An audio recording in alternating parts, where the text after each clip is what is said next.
I'm supposed to be a Dharma teacher, and you're supposed to be interested in Dharma, so we have to do more than just look at a bunch of slides and laugh and go home. So I want to give you some knowledge tonight. So what I want everybody to do is, I don't want you to walk into these doors with a preconceived idea or preconceived notion or think it should be this way, that way. I don't want you to do that. I want you to walk into these doors with your mind open and clear, not for accepting Buddhism or Dharma, or accepting knowledge.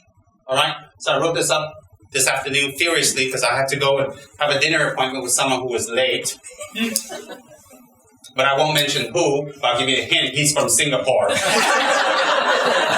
No, not this one, not. Yes. So, can everybody see this? Well, too bad. You gotta do your best, you can see it after. Now, the source of tonight's talk, when we give a Dharma talk, when we give a teaching, when we give an explanation, it's very important to give the source. And the reason is in the Yellow Hat sect, or in Buddhism in general, in Yellow Hat sect, Gelugpa sect, and our sect, source is very important, so the teacher doesn't make up things, the teacher doesn't distort things, and the teacher doesn't twist things around.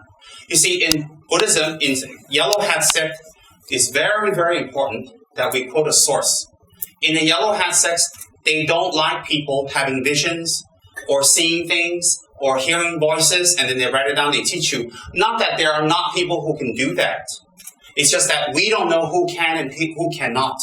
So every Tom, Dick, and Harry comes around and says, I heard this, they said this, I saw this, I had that vision, it can become distorted. So within the Gelugpa school of Buddhism, meditation is extremely stressed. Meditation is stressed, but the type of meditation, the way that Yellow Hats do meditation is very important. It must be in secret. So Yellow Hat monks are not encouraged to show meditation or do meditation or flaunt meditation or their meditative abilities, if they have any, openly in public. Why? It's very, very important to keep it simple and secret for the reason of humility.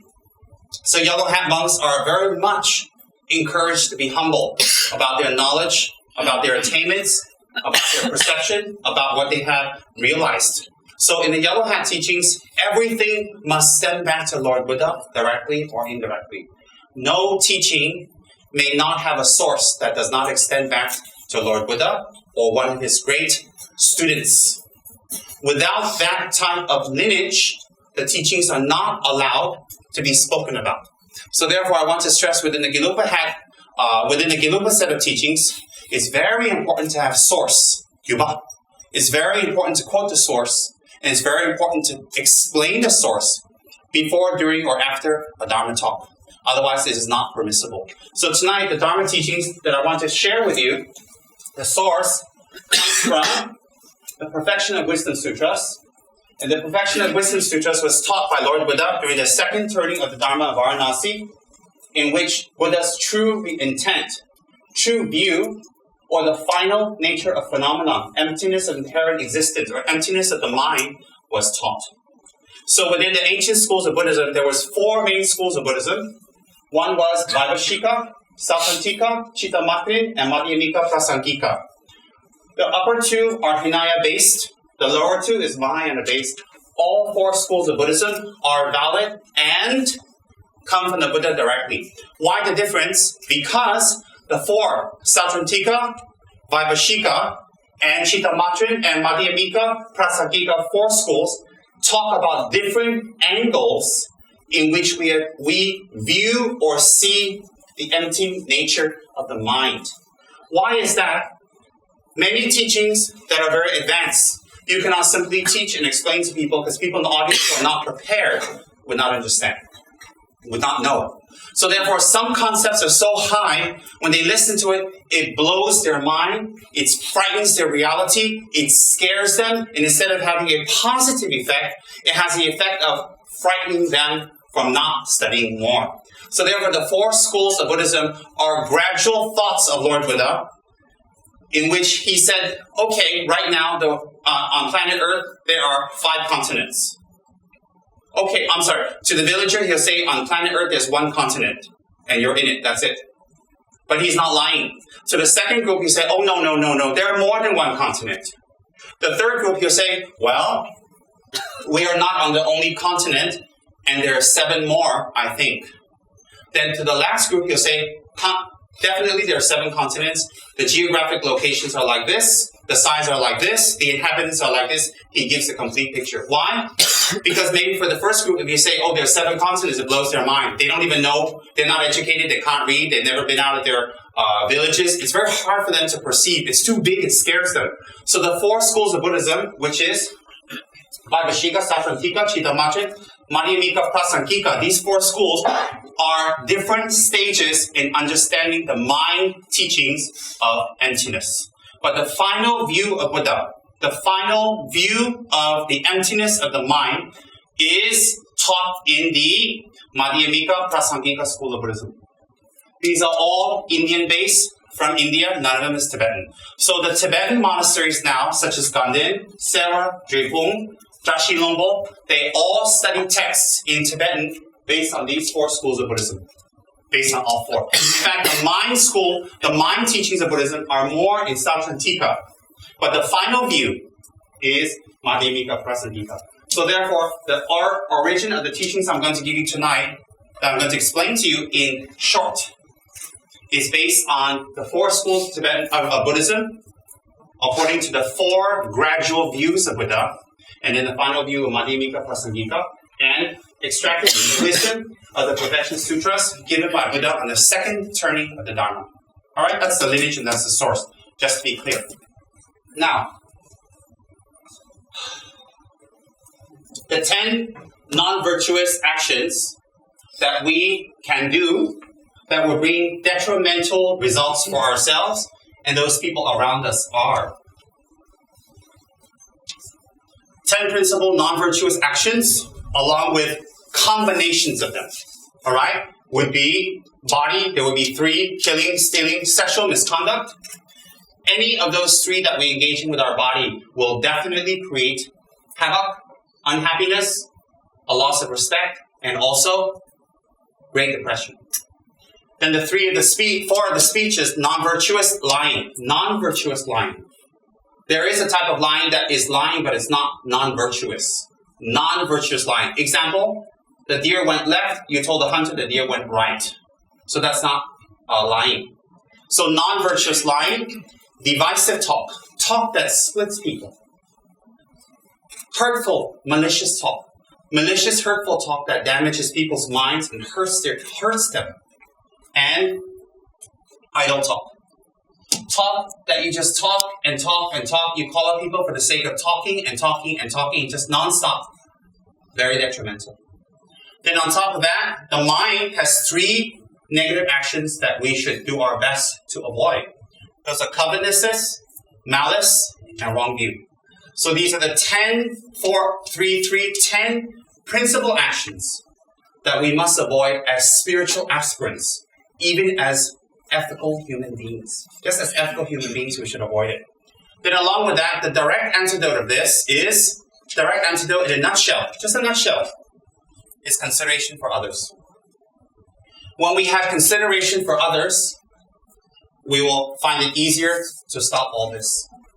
When we are not considerate of others, then we find it very hard to stop this. So every time we do one of these actions, instead of justifying and talking and explaining, it's very simple. We don't consider others' problems and pains. I'll give you an example. We may enjoy eating chicken, but consider the enjoyment from the view of the chicken.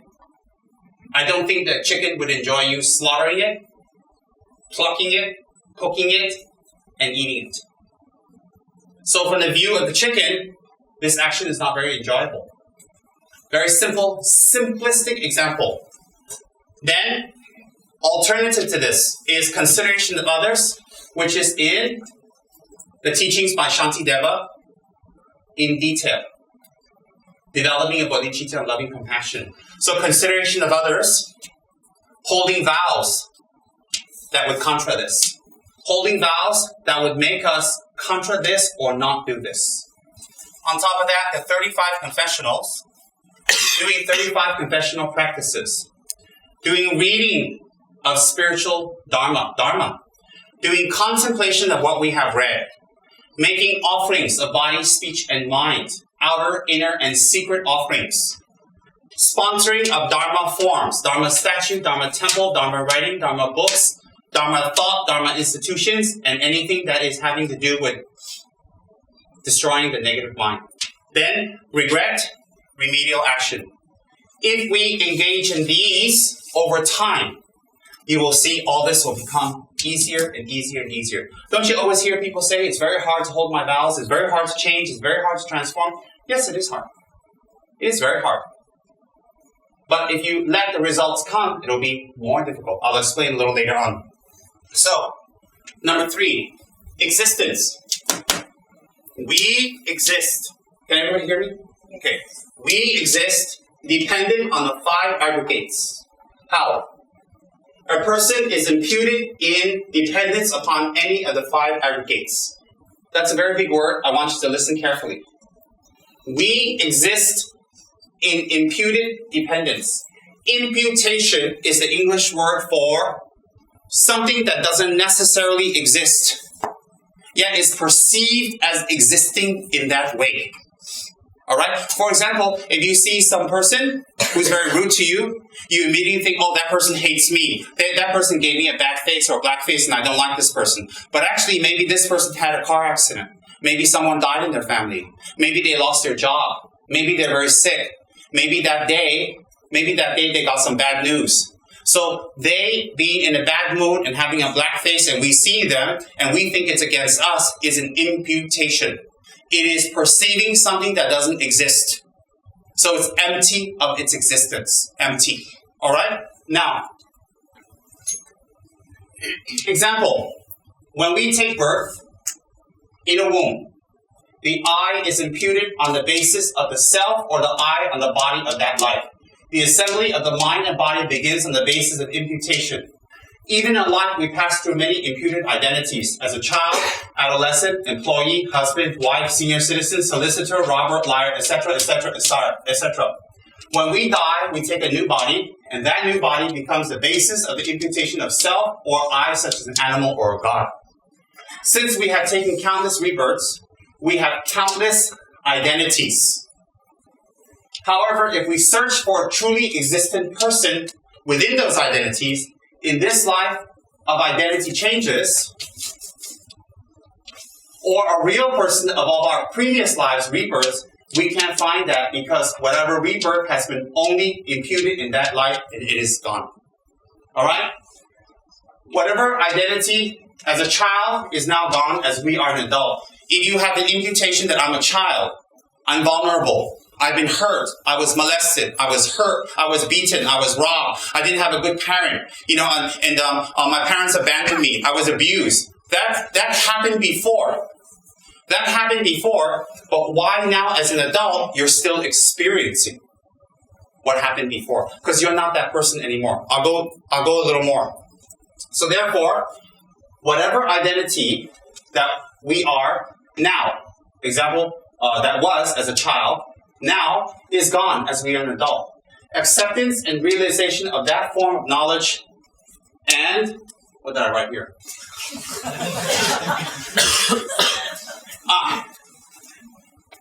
Acceptance and realization of that from the knowledge of and it being firmed up by contemplation means accepting it by knowledge, firming it up by realization and contemplation of that knowledge. One cuts through one's endless neurosis. So one has a lot of neurosis right now. One has a lot of neurosis, right? All those neuroses can be cut if we realize this. All right? Whatever mental problems we're having right now. Is there something hanging out of my nose? Are you sure? I feel something moving. Okay. That's why I keep going like that, because I don't want to sit here and gross these people out. Don't you hate it when you're talking in public and you think you're beautiful and you got something hanging out of your nose? And then 3 hours later, after you catwalk back and forth, they say there's something hanging out of your nose.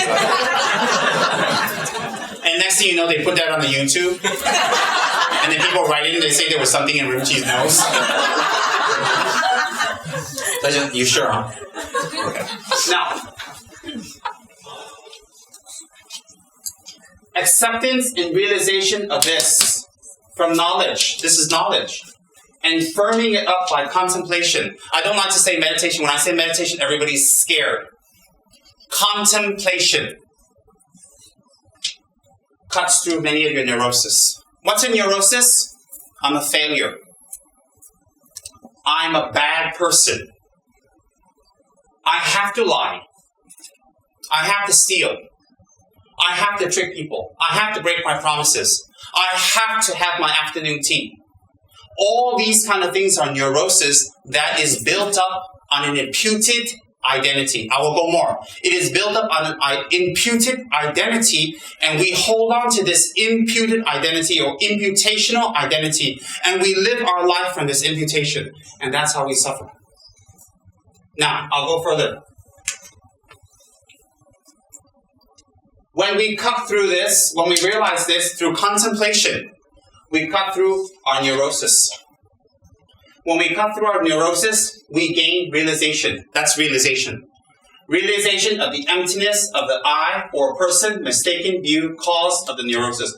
We gain emptiness of the I or the person, and then the mistaken view that's caused by this neurosis goes away. We feel light. We feel happy.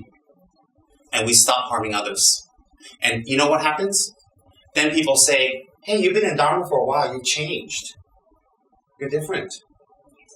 Your attitude is different. What happened to you? That's what happens. The Lama's job is to cut through this neurosis. The Lama may not be systematic in this, because which neurosis is heavier? The Lama will apply different methods, or the Dharma has different methods to be applied. All of Buddha's 84,000 teachings are to apply toward our neurosis, our fears and anxieties. All right, now, whatever karmas we accumulate, positive or negative, we shall definitely experience in this or future lives. Although our future lives, we are different persons, nevertheless, it will still be with us, that experience. This, hence again, changing identities in this life does not protect us from the consequences either. So we should not relax or avoid. The results cannot disappear ever if we take on a different identity in this life or future life. Solution, we should make a firm decision to avoid negative actions. Now,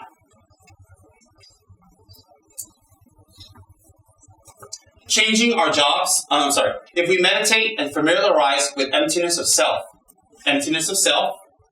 we can eliminate selfish mind, selfish grasping mind, temporary sufferings. Temporary sufferings, immediate sufferings will stop. You can see people not so crybaby anymore. Stop. Note, changing our jobs, country, or so-called mindset cannot protect us from the negative deeds we have committed. Nothing can protect us from the past negative deeds. Why start new ones? So whatever we've done cannot be erased. Why should you start new ones? A note. Tsongkhapa's main disciple, Khedrumchi, in the Ornament of the Seven Sets, it's a sutra called the Ornaments of the Seven Sets, quoted, thoughts, awareness, mind, and cognizer are synonymous or synonyms. All right, now, let me explain this in short and sweet for you. This, when you're a child, you're under the control of your mother. You're under the control of your father. You're under the protection of your mother or your father, whatever word you choose. If your experience with your parents was positive, you would be under the protection. If your experience was negative, you're under their control. So it's again subjective and individual. All right? Now, when you were a child, you didn't have this knowledge. You didn't have to make money. You didn't have to turn off the lights. You didn't have to turn off the water tap. You didn't have to clean up. You didn't have to do anything. You didn't have to cook. All you have to do is eat and sleep and go to school and have a good time, and everything is served to you. Someone turns off the lights if you forget. Someone turns off the water if you forget. Someone cleans up after you eat. Someone cooks before you eat. Someone changes your sheets. Someone washes your clothes. Everything is done. Now, if this child with that type of mindset becomes an adult or a husband or a wife, that person will have trouble. Why? That person is not a child anymore. That person is not an irresponsible little boy or irresponsible little girl anymore. So they cannot be, someone cleans up after me. No matter what I want, you have to buy for me. No matter what I say, you have to agree and you have to listen to me. Whatever I eat, I must cook. Not anymore. Your wife might say to you, hey, listen, women have been liberated. Cook for yourself. Arguments happen. Problems happen. So maybe when you're little, your father said to you, you're not worthy of anything. That's what my parents told me. Because they weren't well. You're not worthy of anything. You're not good. You'll never amount to anything. That's exact words my mother used to tell me every day for year after year after year. You will not amount to anything. You are not good. You are not worth any friends. You will not have any friends. That's her exact words. You will not have any friends. Everybody will run away from you because you're a bad person, because I see you as a bad person. You're just like your father. It's not my father, but she said that. It's just like your father, because my father would do things she didn't like, so she didn't have an object of anger. It was me. So she would say that to me. You're a bad person. No one's going to like you. You're not going to grow up to amount to anything. And you will never, ever amount to anything. And you know, in school, I used to do all kinds of things. I would win projects, science projects. I would score A's. I would get straight A's or maybe 1 B. And I'd go home and I'd show my card. There would be no praises. There would be no parties. There would be no congratulations. Like, okay, what do you want for dinner? So no matter how much I worked, no matter how much I pushed myself, I was never, ever good enough.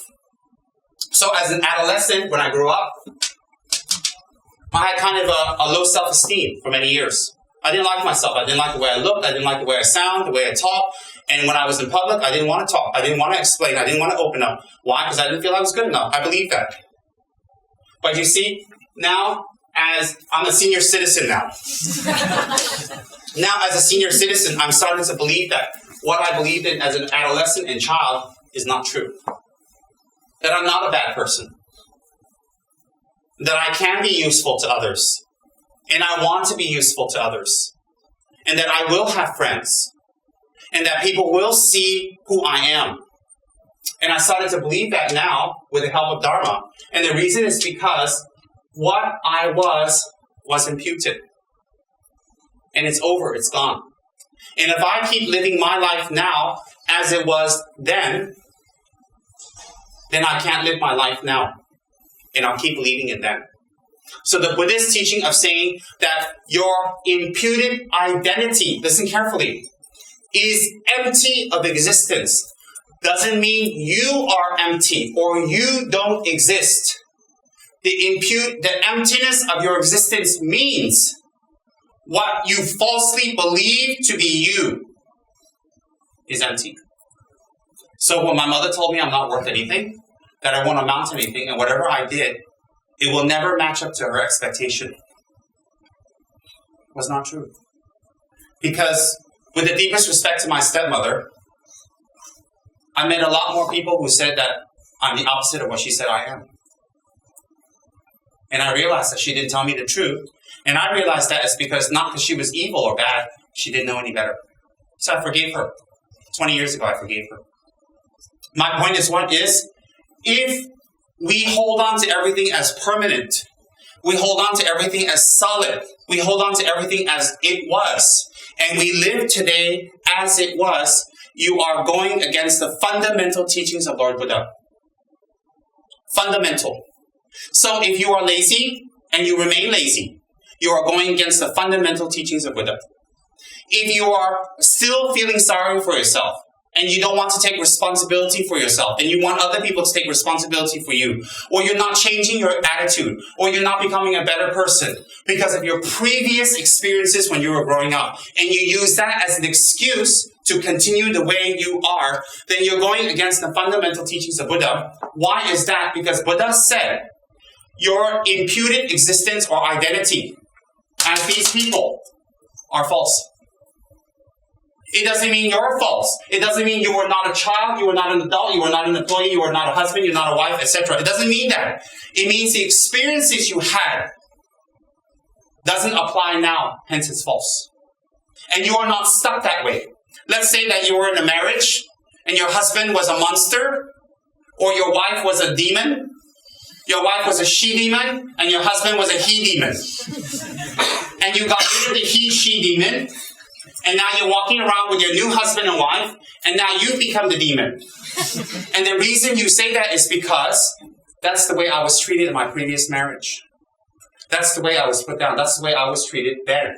Hence, I'm acting like this with you now. Because that's the way it was. Then you're going against the fundamental teachings of Buddha.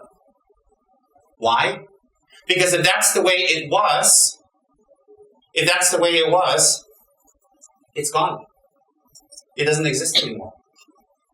It's not there anymore. In fact, who you were as a child, who you were as an adolescent, who you were as an adult, who you were and who you are now is totally different. It's like another world. For some of you, when you look back into your childhood, you can't even remember what happened to most of the things. You can't even understand, you can't even remember, you can't even recall. So my point is if we are to hold on to the past in that type of way, psychologically it's extremely detrimental. Why? Because it doesn't exist. If it existed, it would be in front of you right now. So why hold on? Similarly, for previous lives. For previous lives, you might have been a bear. You might have been some crook. You might have been a prostitute. You might have been some gigolo. You might have been some swindler. You might have been a king. You might have been a queen. A lot of queens here. Anyways, you could have been anything in your previous life. So, whatever you were in your previous life, whatever you are in your previous life, you're not that person anymore. So, who are you? Who are you? So if you actually did a meditation of who you were and what you were, people like to do that. They like to do past life regression. They like to go ask tarot card readers and fortune tellers who they were in their previous lives. Now, once you know who you were in your previous life, you're still not that person anymore. You're not that person. Therefore, who you were in your previous life and who you are now is both empty of existence. Why? Why is your current existence empty of existence? Why? Because you're going to be who you are just for a short while. And you're going to change. Example, if I become president of the USA, it's for 4 years or 8 years. And then I'm not president anymore. Even the identity within one life changes. And that fits very clearly with what Lord Buddha has taught, not to be attached to one's identity because then one becomes stuck. One finds it difficult to change and transform. And then one tells other people, I am like this, I am like that, I am like this, and I can't change and you don't make me change. Even if the way they are is very harmful and creates disharmony to the people around them. Think, if you're a bitter old person now, you weren't always a bitter old person. So why are you a bitter old person now when you weren't? And then later, you might not be a bitter old person. When you die, you're not a bitter old person. When you take rebirth again, you're not a bitter old person. So why do you hold on to this identity so strongly? Now, this has to do like this. Whatever actions we do as our identity. Example. Okay, listen up very carefully.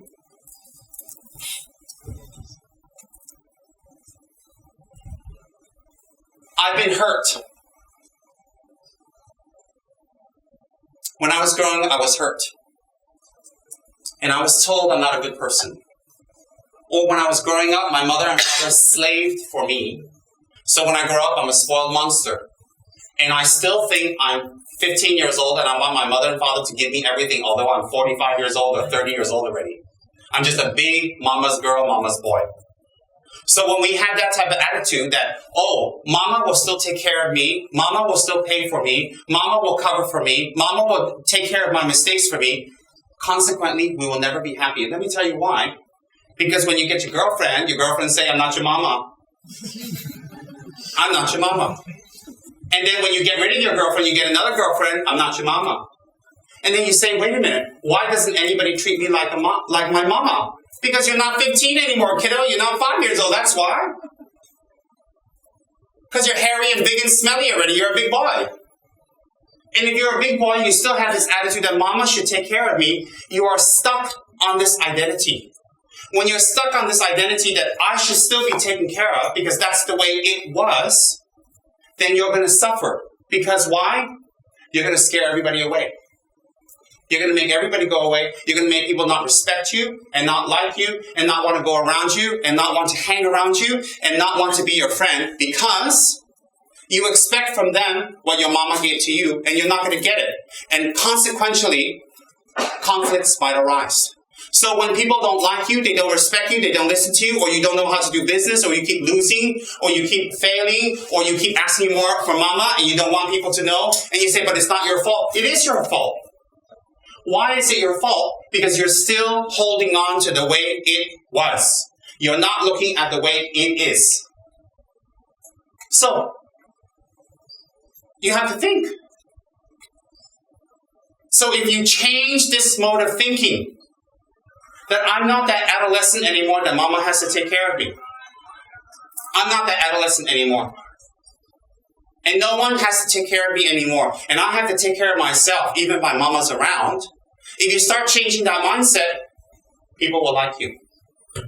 People will be around you. People will respect you. People will want to do business and go around with you. Real people. I'm not talking about people who want to use you. I'm talking about real people. Why is that? Because that's not your identity, and you've been living a false identity. You have to think about that. That applies for every type of situation for us, for myself also. Every type. Like that. In this life, you are a male. You are a female. You are a mother. You're a father. You're a designer. You're a businesswoman. You're a businessman. You're a model. You're an actress. You're a store owner. You're a pet lover. Those are all existences that don't last and that are not real. Because if your existence now of what you impute yourself is to be real, all your previous existences are not real also. So if you have all these lifetimes of lives, one after another, as animals, as ghosts, and hell realms, as gods, as demigods, as humans, and then it goes around and around and around again. If you are all these people in your previous lives and now you're this person, who's the real you? There is no real you. Hence, past life regression therapy, which is very big in the US, is helpful to a certain point. It helps you to realize that maybe in your previous life you were drowned, and hence you are afraid of water, and once you realize that, you're not afraid of water. But that's not your problem in the first place. The problem in the first place is you're going to die, whether you drown or not. Your fear shouldn't be of water, your fear should be you're going to die, and then what's going to happen to you? So past life regression goes to a certain point, but it's all right. It's beneficial. Like that. Whatever karmas you've committed in this life, listen carefully. Whatever karmas you've committed in this life, simply by changing your identity, doesn't make the karma go away. So, 10 years ago, 20 years ago, if you were a sneaky businessman, or you were a bad housewife, or you were a liar, or you were a cheater, and suddenly you find Buddhism, and suddenly you're a born-again Christian, and suddenly you go to some self-help program, you realize you shouldn't do that anymore. That is wonderful. That is wonderful you don't do that anymore. But what you have done remains. So you may be a housewife now that's all wonderful and fabulous. You may be a good businessman now, but last time if you've cheated or you've lied or broken promises, then in this life, just because you're a good businessman again, just because you're a good housewife, just because you're a good son or a good father again, it doesn't mean what you did goes away. You cannot escape the deeds you have done by changing your identity. You cannot.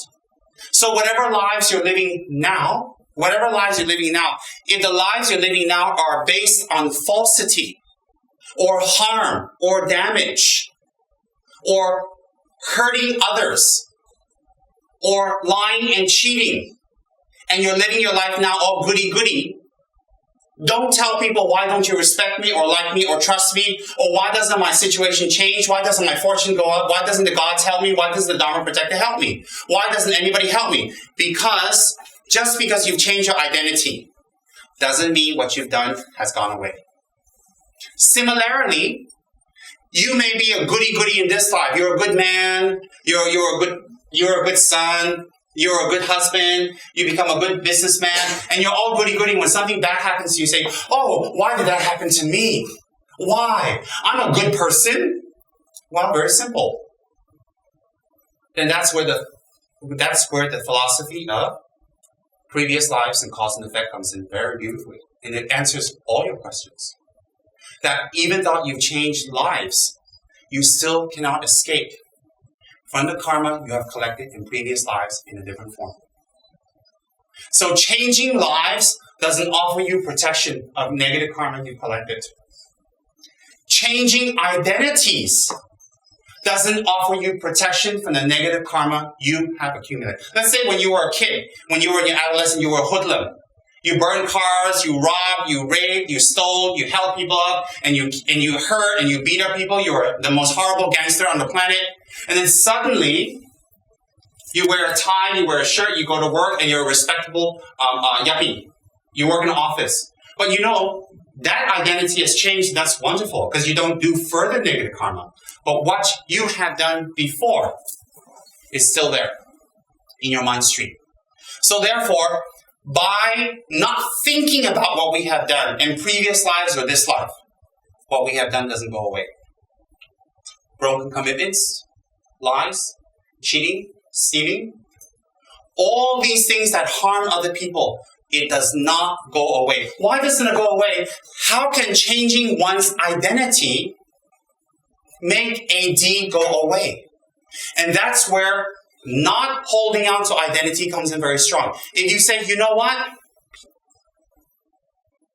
I've been taught that stealing and cheating is the best way to make it in this world, then I can support my mother and family, because if you do it the right way, it won't work.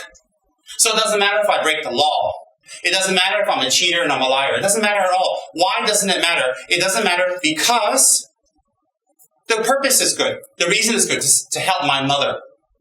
But you have to understand something. If you take on that identity of poor me, that I've suffered, that I've had a bad life, I had a bad share, and I had to cheat to make it alive, and I had to push myself and to do illegal things to make it alive, and hence it's for a good reason, that's wrong thinking. Why is that wrong thinking?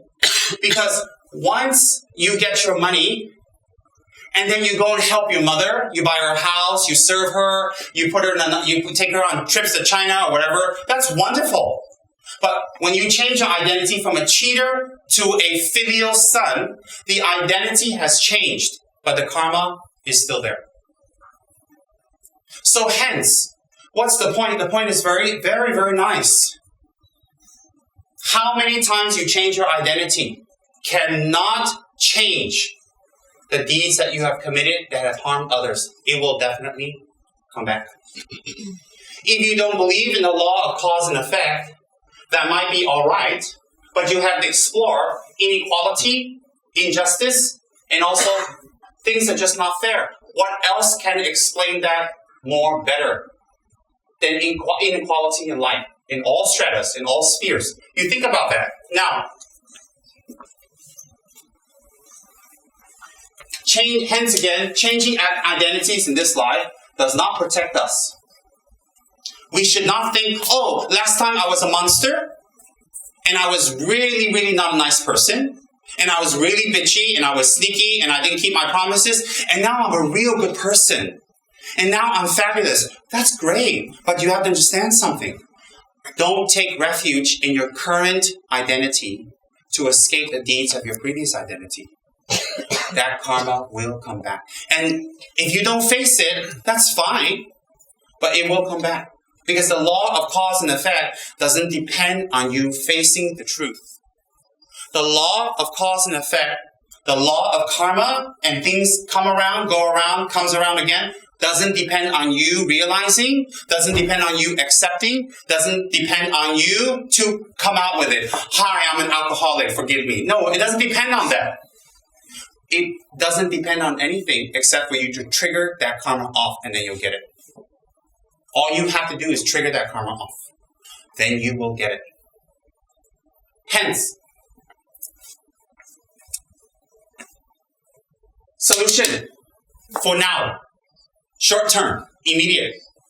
We should make a firm decision to avoid negative actions. We should make a firm decision now to avoid negative action. Because why? We may have been a loser before and now we're successful, but all the things we did as a loser that hurt people will get us back when we're successful. And you know what?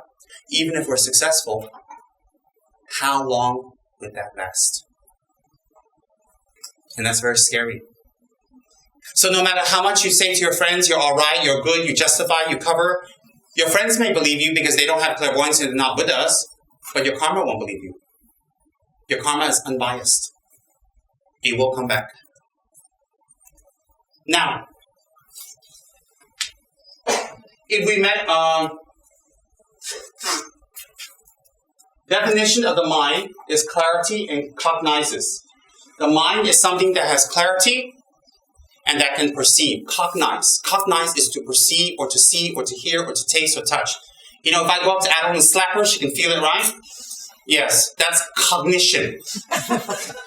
That's cognition. If I go to Adeline in a boathouse and kick her really hard for quitting, she will feel it too. Why is that? She has cognition. Now, if she comes and says, I'm sorry, forgive me, I will buy a 3-foot Tsongkhapa and be a good nun from now on, that might wipe away those negative, evil deeds. All right. It could be 2 foot. The point is remedial action. I'm just picking on her. There's nothing real and serious, just picking on her because she has this victim look. If you look at her, she always looks like this. So whatever you say, if it rings a bell, she's like... So it's got a kind of like a pick on me look. Yeah, it's like a pick. It looks fishy, like a pick on me fish. All right, now, clarity refers to the nature of the mind and cognizes the function of the mind.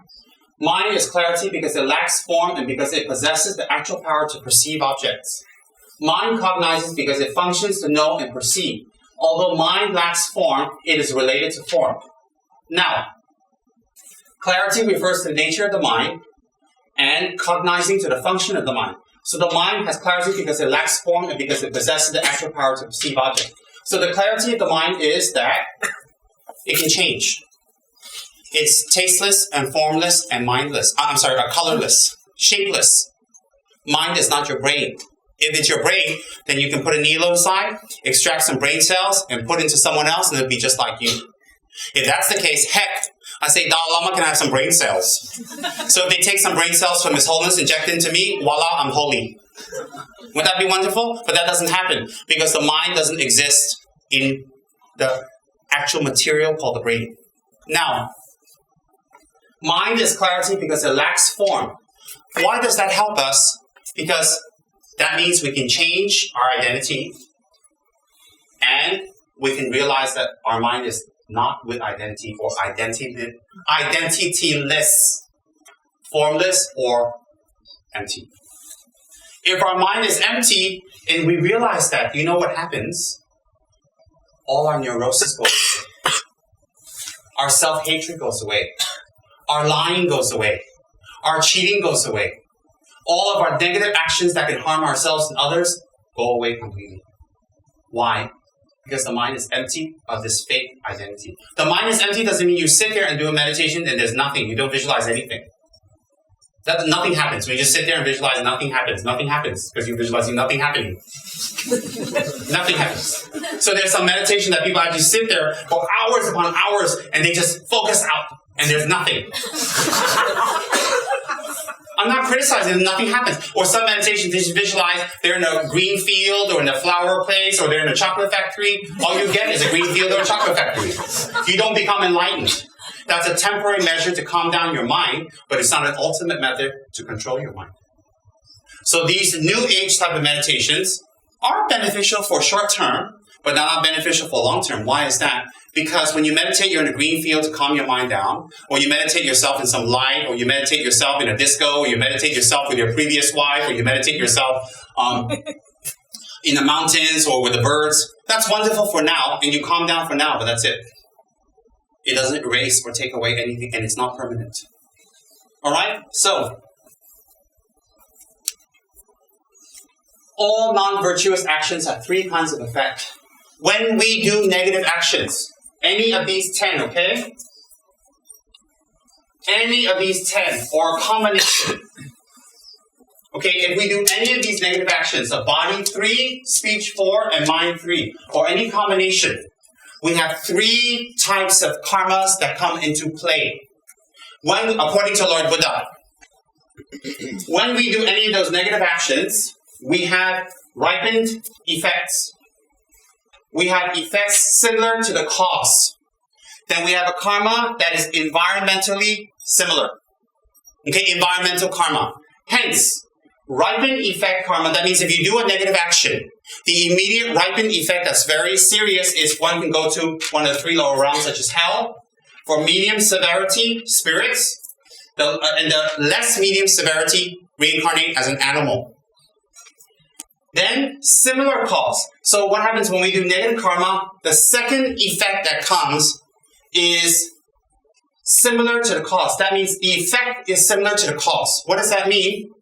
2 effects. Tendencies similar to the cause, experience similar to the cause. That means the second of the effects we get is results that are similar to the cause. Similar to the cause, within that there's 2 categories, which is tendencies similar to the cause, experience similar to the cause. That means we still have tendencies that resemble the cause, and we still have experiences similar to the cause.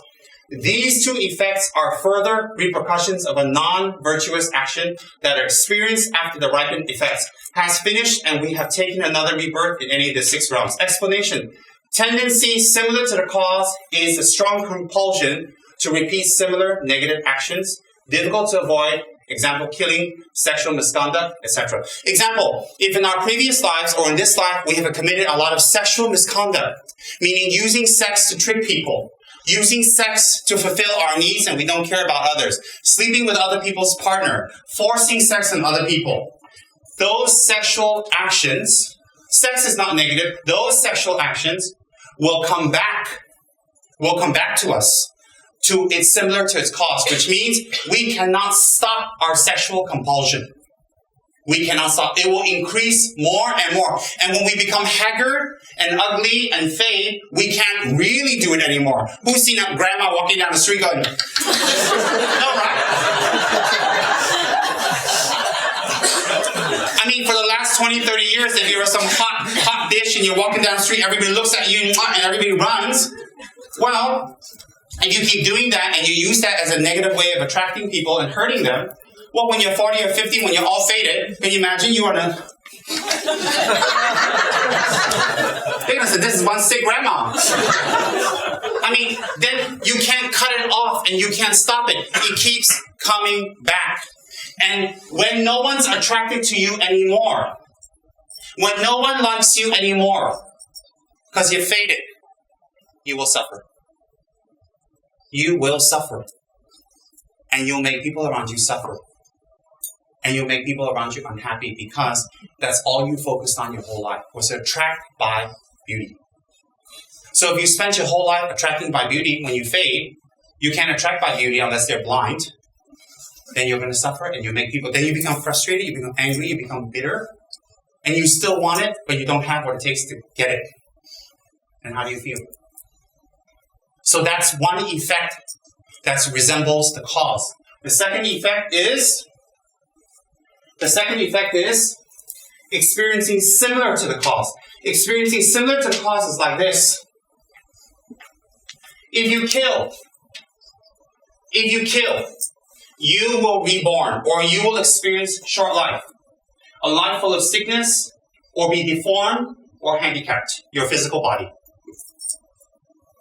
If you steal, you will always not have money, or if you have money, you'll always be cheated, or people will steal from you, or people will borrow from you and not return, or you'll be deceived.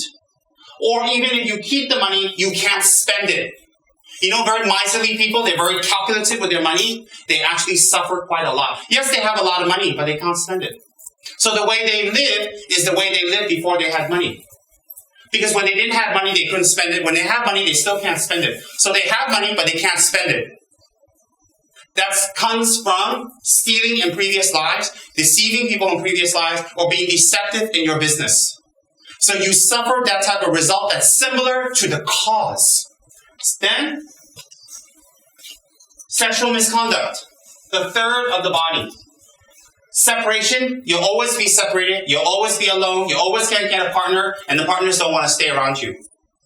If you check out people who are alone, I'm sorry, not everyone, but mostly, if you check out people who are alone, and you know them very well, they're either liars, they're either cheaters, or they steal, or they're sneaky, or they deceive. They're always like that one. If you check out people who are alone, most of the time. So then hence, from sexual misconduct, separation occurs always. Then you say, oh, but I'm still with my husband. You may be with your husband, but your husband's with everybody else. So just because you're with your husband doesn't mean you're with your husband. Separation doesn't necessarily mean together. Physically. You always experience people cheating on you. And it hurts. Because it makes you feel no worth. Then, we suffer abandonment. Always we're abandoned. As children, as adults, as business partners, as friends, we're abandoned. This comes from sexual misconduct. Then, we're left alone. We experience great loneliness. Even if we're beautiful and we have great hair and we got great skin and then when we smile, our face is still smooth, you don't have friends. You don't have anyone. You're always lonely. That's a result of sexual misconduct.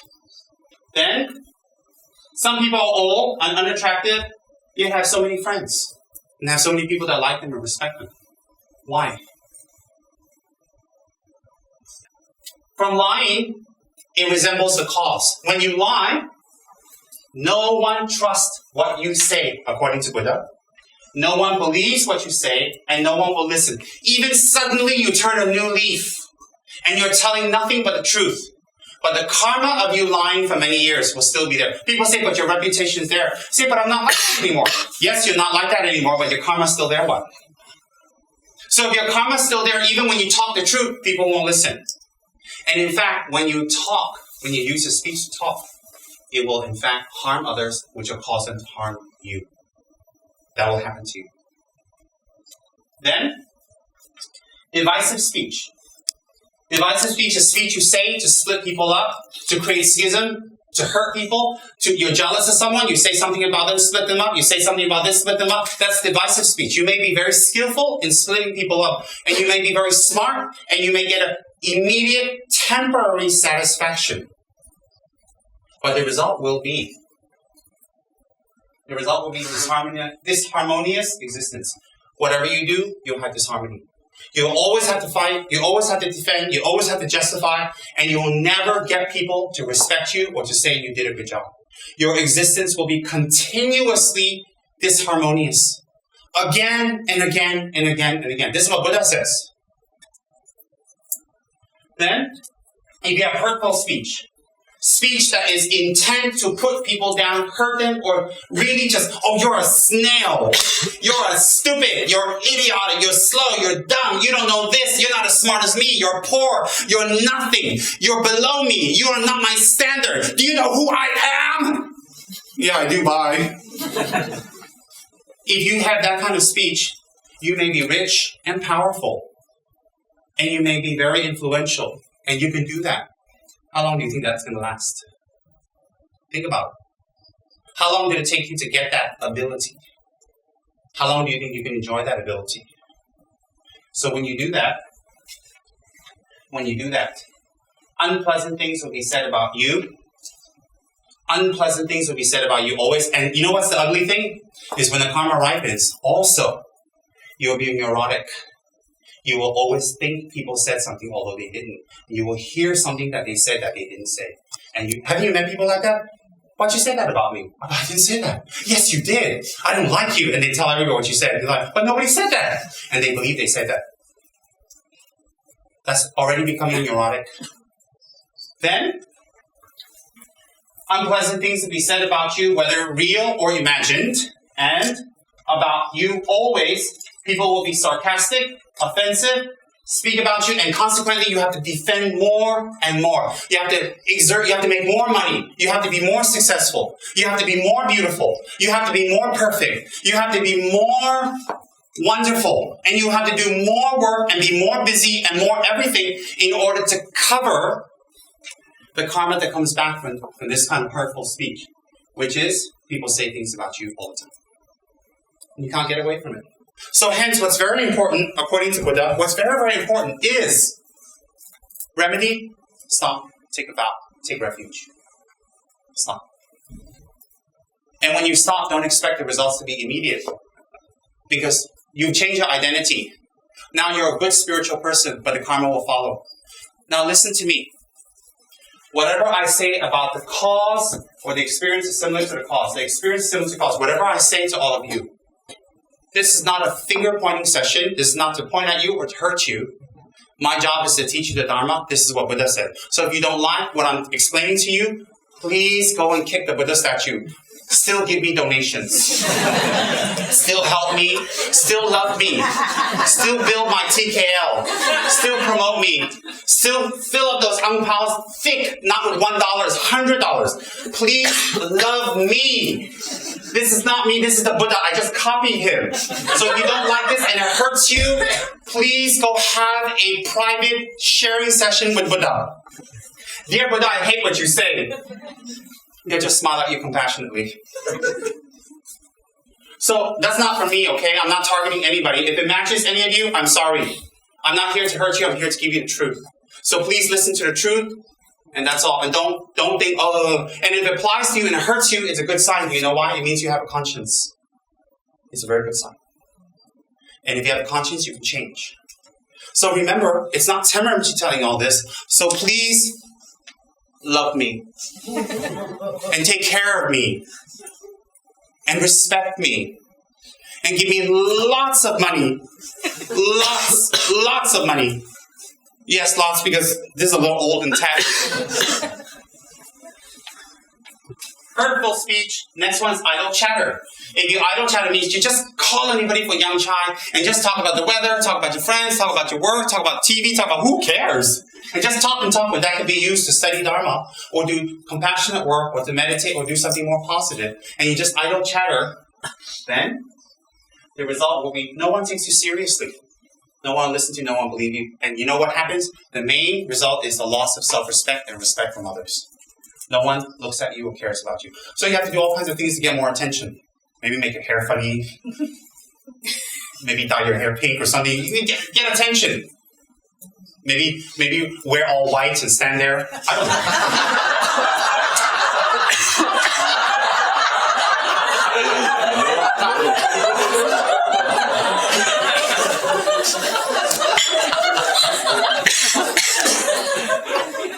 That one slipped, sorry. Then, covetousness. 3 in the mind. When you covet others, what does covet mean? Covet is envy or want to the point of creating schism for them so they can't have it. Envy or want is that they have something, they've accomplished something, and you can't stand it, and you do whatever you can to destroy it. That type of covet is very bad. Create schism, to destroy their reputation, to attempt to take it away, to the attempt that they don't have it. And that's very destructive. Simply envying and saying, oh, I wish I could have it, that's all right. Example, you can look at the Buddha and say, I wish I was a Buddha. That's not bad karma. That's not covet. Right? That's not covet. But if you look at Roland and say, oh my God, Roland's so sexy. Roland's so delicious, yum yum. I wish I was just like Roland, and every time he walks outside, you can't stand it, so you stick your foot out, he trips. And then after he trips, he comes in for teachings and hence. Then that's different. That's harmful. That's harmful. I shouldn't have tripped him, look. You guys get what I mean? Covetousness. That results in we don't fulfill our wishes and desires, and we don't get what we want, no matter how hard we work. Don't some of us work really hard? Don't we really put in a lot of effort? We work, and we still can't get it. That's a direct result, according to Buddha. A result that resembles the cause. You see, I'm not talking about magic and mysticism and meditation and Tibetan lamas. I'm giving you Dharma. I'm giving you knowledge. This is knowledge.